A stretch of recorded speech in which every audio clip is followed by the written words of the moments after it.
মহাসিন কাকা মিছা কথা কইতে গিয়া ধরা খাইছে। বাঘ 600 দিয়ে দিছে কালকা।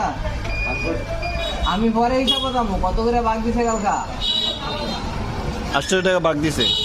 আচ্ছা পরে 800 না 700? এ গালা কত করে বাঘা পাইছো? 700 পরে 700 দিয়ে বাঘ পাইছো কালকা মান। এখন কোনো সন্ধি পর্যন্ত দিদি আইছো কালকা খাইছো কি 100 টাকা খরচ করছো? আচ্ছা 100 টাকা খরচ করছো আর ভাড়া দিয়ে গেছো কত 20 টাকা। 30 টাকা বাঘা পয়সা 700 টাকা, মানে কাজের টাকা পয়সা 700। আর খরচ করছো না। এর এই মিছা কথা কইতে গিয়া ধরা খাইছে আর কি, হিসাব করতাস। বরে 500 টাকা দিছো না, তাহলে 500 আর 600 জিনিস 870 টাকা কই?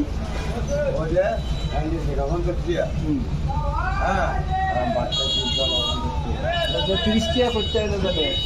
30 টাকা কি বাকি খাই